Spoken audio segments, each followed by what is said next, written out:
This is a Squiz podcast. We're your shortcut to being informed.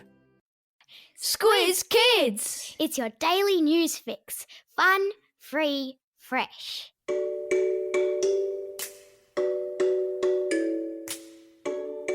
Hello there and welcome to a very special Squiz Kids Q&A, part of our ongoing series of interviews with people in the news where you, the kids of Australia, get to ask the questions. I'm Amanda Bauer.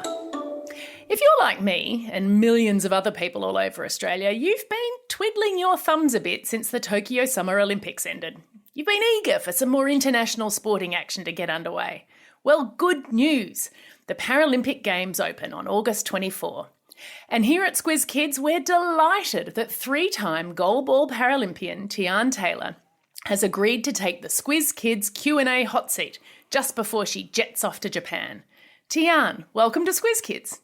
Hi, thank you. Thank you everyone for having me. I'm very excited to be here today.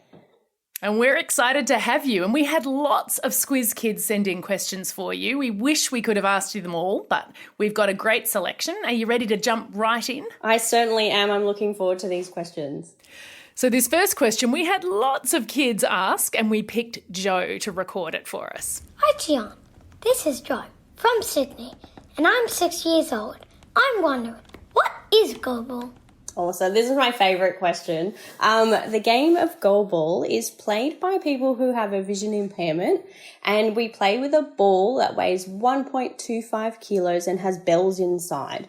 And the idea is your team of three have to throw the ball as fast as you can along the ground, try and get it past the people at the other end into the goals. But the catch is everyone wears a blindfold, so you have to use your hearing. So it's a pretty unique sport.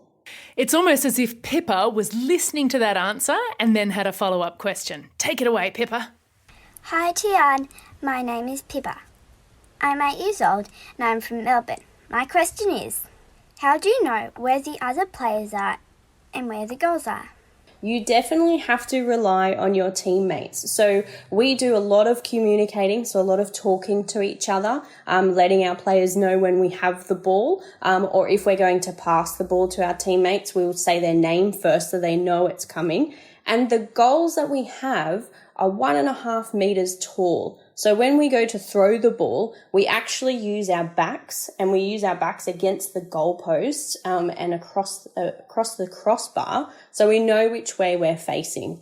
And to make it even a little bit easier, all the lines on a goalball court are actually what we call tactile. So they're pieces of rope with tape over the top. So us as players, we can feel the court so we know which way we are and where our positions are. You said that made it easier, but it still sounds really tricky to me. Holly from Graceville, I think, might be feeling a little bit like me. Hi, Tyan. My name is Holly. I am 11 years old and I'm from Graceville. My question is, what do you think is the most difficult part about playing goalball? I think the most difficult part about playing goalball, for me when I started, was because even though I have a vision impairment, I still have 10% vision remaining, which I do use every day. So being under blindfold and not being able to see absolutely nothing was quite challenging in the beginning. And I think as well, because you're blindfolded, so you have your eyes closed the whole time you're playing, so concentrating and listening to the bells of the ball for the whole game can be quite hard, especially when you start getting a bit tired towards the end of a game. So I'd say concentrating for that full, pretty much 55 minutes for the game, it is quite challenging. Now, Johnny has an idea about something else that could be challenging about a game played with a blindfold. Hi, Tyan. My name is Johnny. I am 11 years old and I'm from Cannon Hill. My question is, what's the worst injury you've ever gotten playing goalball and how did it happen? Yeah, that's a great question, Johnny. So the worst injury I ever got was back in 2011 and we were playing and the ball went loose off a player, so it hit her and the ball went up into the air. And so I dove to try and block the ball from the goals, but because I have my blindfold on, I didn't know exactly where I was. So when I dove for the ball, my wrist actually went straight into the corner post, and I bent my wrist back, and I ripped the tendons and ligaments in my wrist. So I did a pretty good job, but I did save the goal, so that was good. But we do get a couple of bruises from the ball because it comes so quickly at us. But yeah, that would be my worst injury so far. Wow, yeah, that would hurt. Now, Eli from Hopetown Park in WA is curious about how you got started on this pathway. Eli, let's hear it. My question is, what motivated you to do goalball and become a Paralympian? Yeah, so my goalball journey actually started pretty much the age of, probably most of you listening today. So at the age of 10, I went with my school and I watched the Paralympics at Sydney 2000 when the Paralympics were on. And that's when I first saw goalball. And I thought to myself, I'm the only one in my family that has a vision impairment. And I'd never known of any sport for people with vision impairment. So when I saw goalball, I just thought, this is the coolest sport. Like, it's designed for people just like me. So I was really interested in playing, and I told my nan all about it when I got home. And I said to her, one day I'm going to go to the Paralympics and I want to play goalball. And you made that happen 3 times. Hamish from Exeter Public School has a question for you about your disability. The Paralympics cater to people with lots of different disabilities. Hamish, why don't you ask your question? Hi Tyan, my name is Hamish. My question is, were you born visually impaired or did you become so later on, and how has that changed your life? Yeah, that's a great question. So I was actually born with my vision impairment. So I was diagnosed when I was 6 months old. And I'm the only person in my family that has a vision impairment. So there's no record of anyone else in my family that has one. So I think for me, it's changed my life because it's given me the opportunity to, not only obviously compete at 3 Paralympics, like that's just incredible, but it's also opened lots of different opportunities for me to meet people with different disabilities and have that connection with people that we understand some of the hurdles that we have to come across. And I really like it too because it allows me to educate people that may not have a disability that want to learn and understand about it. So I've been really fortunate to be able to do that. But I definitely grew up with 2 older sisters, and I have kept up with them as best as I can, and I'm a very strong believer in it doesn't matter what your ability is, whether you have a disability or whether you find something a little bit tricky to learn, that if you keep at it, there's always a way to get around things. That's an amazing attitude to have. The students at Our Lady of the Angels in Wavell Heights have a really great question for you about growing up with a disability. Hi Tyan, my name's Akansha and I'm 10.5 years old. And my question is, when you were young, were you made fun of your disability? Yeah, when I was younger, I did actually get made fun of for having a disability. So when you look at me, I don't use a cane or I don't have a guide dog. So if you put me in a crowd of people, you probably wouldn't know, first off, that I have a disability. But when you actually look at me, my eyes shake constantly back and forth. So I have a condition called nystagmus, and because my eyes wobble all the time, at school a lot of people used to call me crazy eyes, and I used to use a monocular, so it's kind of like binoculars to read the board, so some people used to pick on me for that, but I think as I've gotten older I've understood that sometimes people will say mean things to us or will pick on us a little bit. But that's just because they don't understand. It's interesting, when I first qualified for London in 2012, a lot of people who did pick on me in high school, actually a few of them sent me a message and said, hey, we're really sorry that back then I really didn't understand about your vision impairment, and I've read your story now, and I think what you're doing is really amazing. So yeah, that sort of resonated with me, and I think before you judge someone or before you pick on someone, maybe have a think about why you want to do that, and maybe you should ask them in a nice way to understand a bit more. That is really Great advice. Tyan, the Our Lady of the Angel students had another question for you that I think's a great one. Hi Tyan, my name is Johan and I'm 10 years old. My question is, what has been your favourite Paralympics? Rio and London were so different from each other. For London, I think my favourite highlight was, I guess it was my first one, so I was so excited.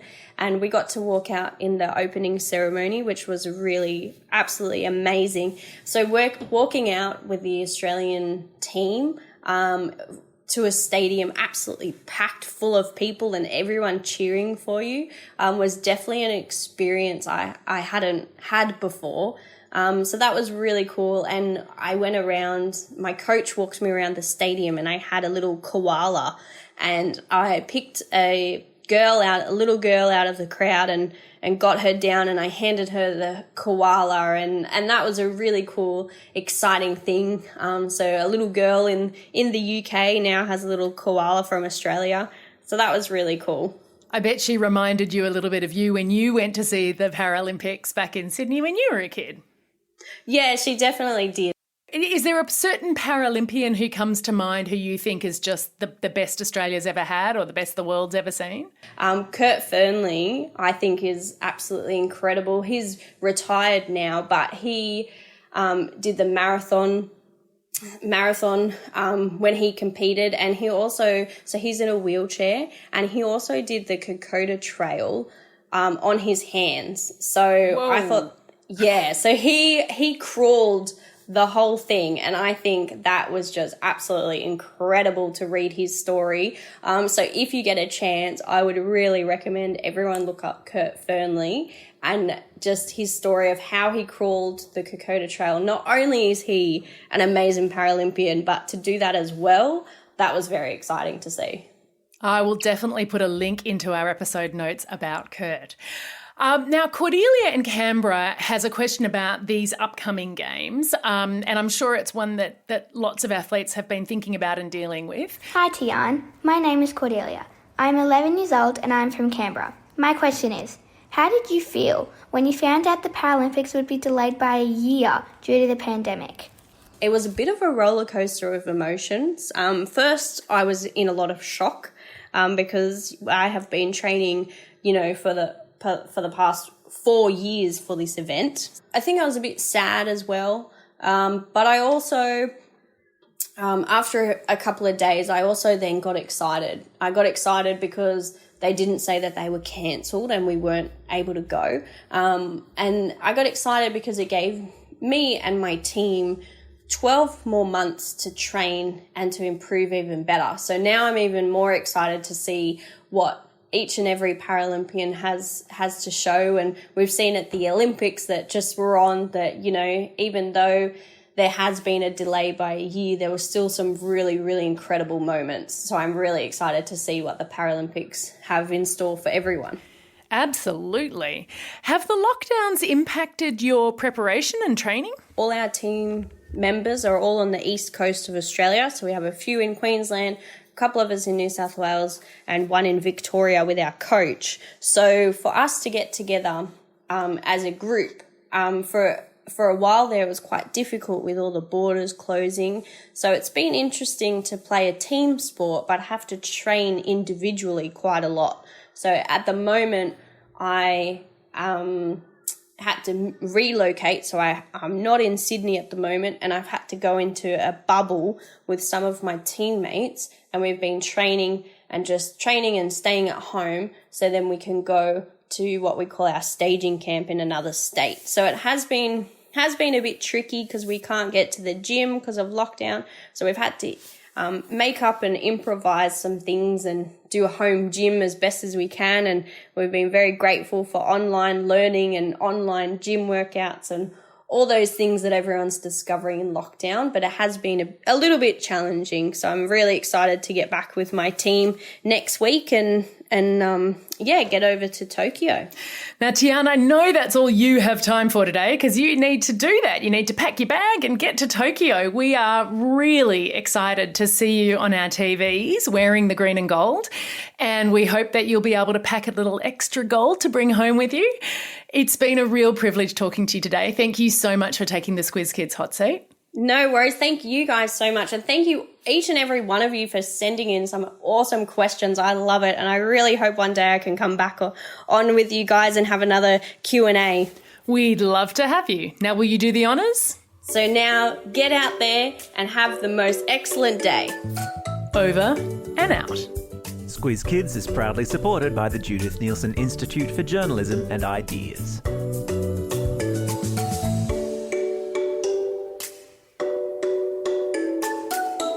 Squiz Kids! It's your daily news fix. Fun, free, fresh.